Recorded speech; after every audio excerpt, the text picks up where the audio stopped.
Channa marulioides. Spesies ini merupakan salah satu famili dari ikan Canidae atau lebih dikenal dengan snakehead yang ditemukan di dunia. Di dunia, spesies ini ditemukan hanya di 3 negara, Thailand, Malaysia, dan Indonesia. Di Indonesia, spesies ini ditemukan di 2 pulau. Pertama di Kalimantan, yang lebih dikenal dengan istilah Marbor atau Maru Borneo, dan Sumatera yang dikenal dengan Marsum atau Maru Sumatera. Dulu, ikan ini hanya dikenal dengan 2 nama, Marbor dan Marsum. Tapi sekarang, sesuai dengan perkembangannya dan hasil temuan-temuan terakhir, ikan ini berkembang sangat pesat dari jumlah yang tersebar maupun dari nama lokaliti atau varian-varian yang ditemukan sampai saat ini. Zaman dahulu, selain bercocok tanam, masyarakat lokal melakukan aktivitas berburu dan mencari ikan atau menjadi nelayan. Pada masanya, ikan cana digunakan sebagai bahan baku ikan asin atau ikan kering air tawar. Dan spesies ini juga memiliki kandungan albumin yang sangat tinggi, berkhasiat untuk penyembuhan luka dalam seperti pasca ibu melahirkan dan pasca operasi luka dalam. Tidak heran ikan ini juga diburu dan dijual sebagai obat. Spesies Channa marulioides ditemukan dan dipatenkan oleh Peter Blicker, seorang pria keturunan Belanda yang lahir 10 Juli 1819. Pada tahun 1842, dia bekerja sebagai dokter bedah militer tentara Hindia Belanda yang waktu itu sedang menjajah Indonesia. Dia beroperasi di Batavia yang sekarang dikenal dengan nama Kota Jakarta. Setelah mengabdi selama 3 tahun, pada tahun 1845, dia memilih untuk pensiun dari tentara Hindia Belanda. Dan dia memilih bertahan di tanah air untuk menjadi ichtiologi atau ahli peneliti ikan. Dia membuat atau mengarang naskah buku Atlas Ichthyologique sampai akhir hayatnya, wafat tahun 1878. Dalam bukunya tercatat telah mendeskripsikan 1925 spesies dan 520 marga atau genus. Dan salah satu spesies temuannya adalah Channa marulioides pada tahun 1851. Saat ini, di era modern, beliau dijuluki Bapak Ichtyologi Nusantara. Seiring waktu, di era modern saat ini, spesies ini dari ikan konsumsi menjadi ikan fenomena terbaru sebagai ikan hias. Awalnya sudah cukup dikenal di kalangan angler atau pemancing dengan teknik casting sebagai primadona kasta tertinggi varian Channa. Konon, siapapun yang bisa mendapatkan ikan ini akan diberi gelar master casting ikan Channa.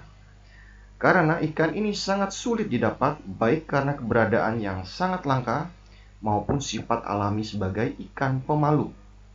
Pada tahun 2004, seorang master casting dari Malaysia terdokumentasi memancing ikan ini dengan timnya di Sempadan Perak pada tanggal 7 September 2004, Pahang, Malaysia. Spot ini didominasi hutan dan danau.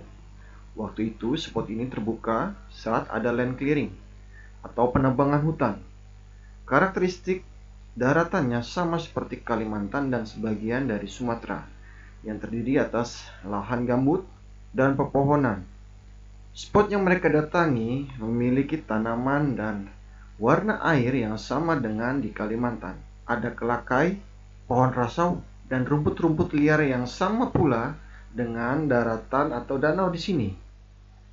Para pemancing Malaysia menyebutnya dengan toman bunga, karena ikan ini memiliki kemiripan dengan toman, hanya saja memiliki corak bunga di sisi badannya.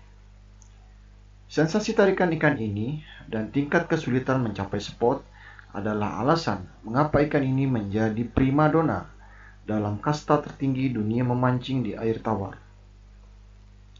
Dengan kesadaran yang tinggi, para pemancing melepaskan kembali ikan yang hampir punah ini.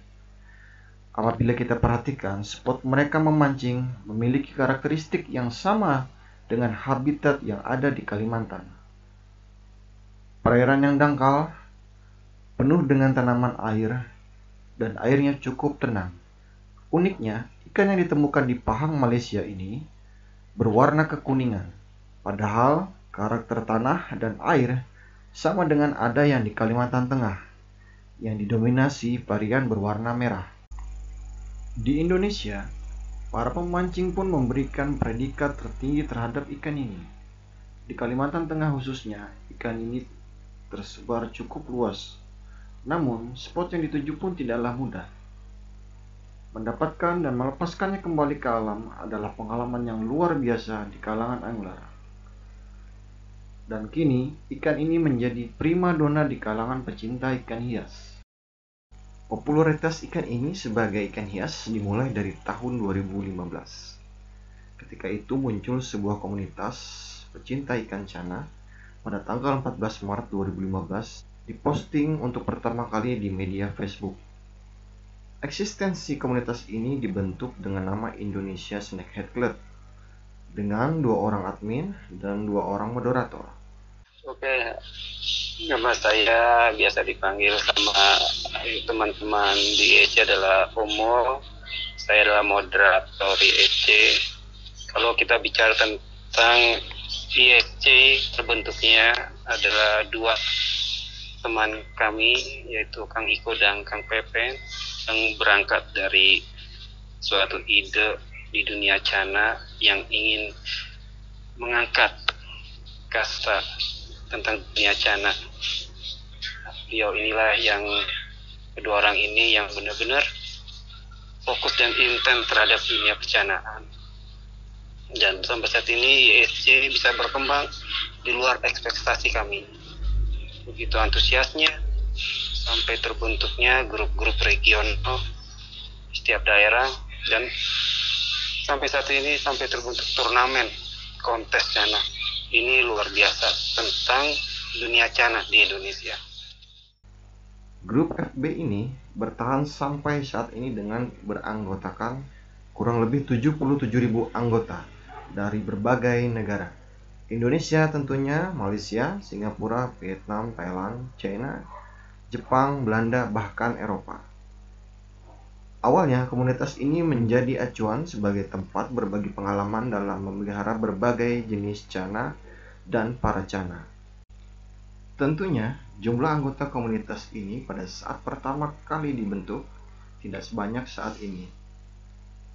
Dan ikan cana yang beredar pun didominasi ikan impor. Bahkan untuk cana Marulides sendiri lebih banyak berasal dari Malaysia. Contohnya varian lokaliti Pahang, Terengganu, dan Suratani dari Thailand. Untuk cana Marulides tanah air dimulai dari Marbor atau Maru Borneo dari Kepulauan Kalimantan, dan Marsum, Maru Sumatera dari Pulau Sumatera. Awalnya keberadaan varian merah masih menjadi perdebatan sejak 2015 hingga 2017. Selama itu varian merah terus dicari keberadaannya, hingga awal 2018 mulai bermunculan secara perlahan-lahan. Hingga saat ini semua lokaliti ikan berkembang sangat banyak. Sumatera, ada Jambi, ada Riau, dan lain-lain. Kalimantan Barat, ada Sentarung, Putus Sibau, Semerantau, dan Kapuas Hulu. Sementara Kalimantan Tengah yang paling banyak, ada Sampit, Seruyan, Pangkalambun, Katingan, Kuala Kapuas, Sebangau dari Kota Palangraya, dan Buntok atau Barito. Dan entah varian lokaliti mana lagi yang akan muncul terekspos di kemudian hari. Tentunya semua ini adalah proses yang akan terus berlanjut. Tidak sedikit perkembangan ini menjadi perdebatan yang panjang mengenai varian-varian tersebut, tetapi pada akhirnya kita harus kembali pada rekam sejarah di mana ikan ini sudah ditemukan sejak 170 tahun yang lalu oleh Peter Blicker. Mengenai temuan-temuan terbaru tidak lepas dari proses evolusi ikan berdasarkan domisili habitat masing-masing daerah ikan tersebut. Jadi kalau ditanya perbedaan super red Sama yang biasa apa kamu? Saya 2-3 orang saya tanya. Kalau yang bedanya sebenarnya bukan varian baru saya bilang. Cuman ini lebih baik gitu loh. Gennya saya bilang ikan ini.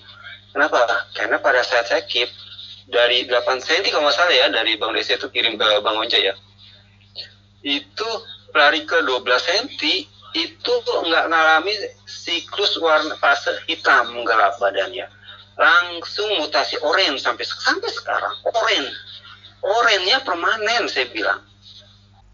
Spesies ini termasuk ciri hewan purba karena memiliki kemampuan bernapas dengan labirin atau bisa bernapas secara langsung di udara, sehingga mereka bisa berpindah dari satu tempat ke tempat yang lain di atas permukaan air atau daratan, di mana fenomena ini sering terjadi saat menjelang kemarau besar. Dahulu kala, ketika belum ada kendaraan roda 2 ataupun roda 4, penduduk lokal hanya menggunakan transportasi air, perahu atau jukung, dan perahu motor atau kelotok. Hampir seluruh area Kalimantan terkoneksi dengan sungai besar ataupun sungai kecil. Namun seiring waktu karena tuntutan zaman, dimulai dengan illegal logging, illegal mining, dan invasi perkebunan sawit, membuat tatanan ekosistem hutan Kalimantan berubah drastis dari waktu ke waktu.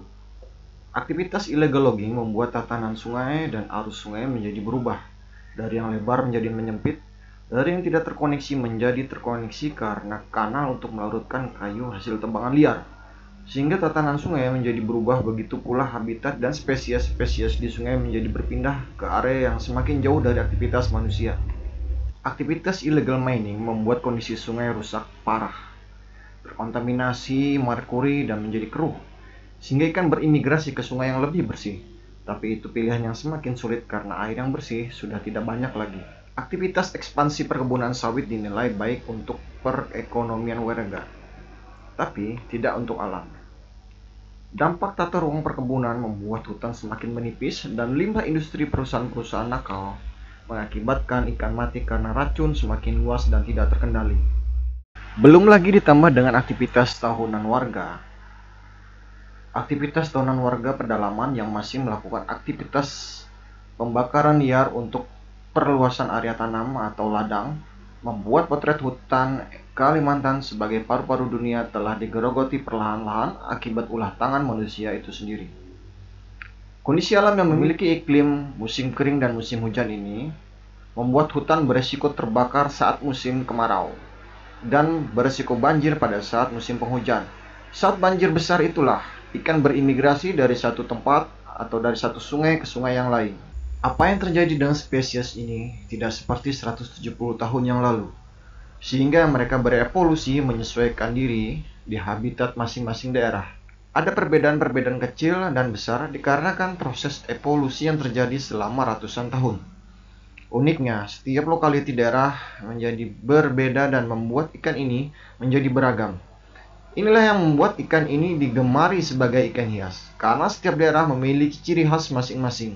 Banyak perdebatan yang terjadi, namun kita harus bersikap bijak dalam menyikapi semua perbedaan dalam bentuk anugerah dan rahmat dari Yang Maha Kuasa atas keindahan ikan ini. Semoga video ini bisa menjadikan gambaran yang baik tentang asal-usul ikan ini dan sejarah di masa lalunya. Semoga kita bisa menjaga dan melestarikannya agar anak cucu kita kelak masih bisa menjumpai spesies ini di habitat aslinya. Oke, kita sedang mencari spot yang bagus untuk merilis ikan peyang di sini. Ini kondisi sungai di sini. Oke. Di mana-mana orang mancing nyari ikan. Nah, ini sekarang mancing malah melepas ikan. Di sini dulu sekitar 10-20 tahun yang lalu, ikan peyang justru ada di sini banyak. Ini adalah Sungai Lenggana, sungai yang paling dekat dengan Kota Sampit, yang kondisi airnya masih berwarna merah. Air gambut masih bagus. Masih bagus. Nah, ini kan air potensial untuk peyang berwarna merah. Jadi saya bawakan ini dari rumah, baby yang sekitar 16-17 cm. Ini. Untuk dirilis kembali di sini supaya ikan ini bisa berkembang biak di sini seperti dulu lagi. Mudah-mudahan 5 tahun 10 tahun ke depan anak cucu kita masih bisa merasakan atau masih bisa mendapati ikan ini di sini.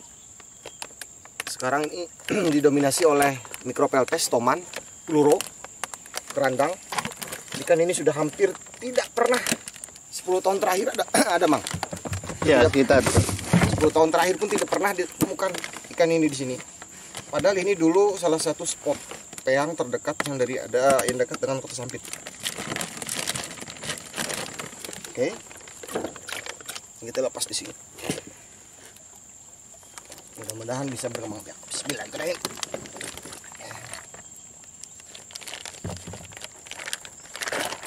Wah, mantap. Dari alam kembali ke alam dulu Mas.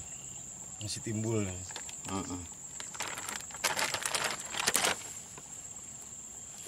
Halo. Masih timbul. Coba lihat. Masih timbul. Lihat. Kaget ini. Jinak. Jinak. Karena sudah cukup lama Mang. Tuh ikannya masih ngambang di atas permukaan.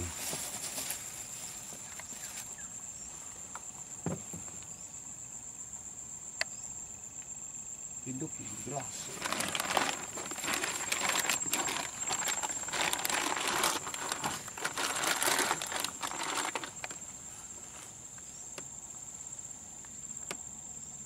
Minta makan.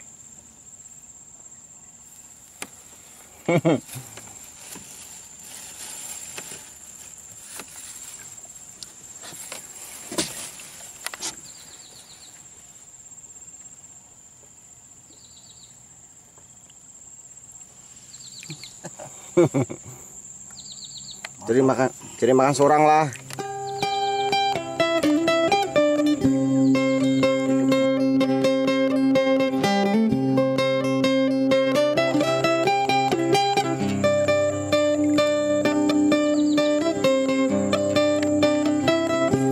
Oke, sampai jumpa 5 tahun 10 tahun ke depan. Semoga beranak pinak.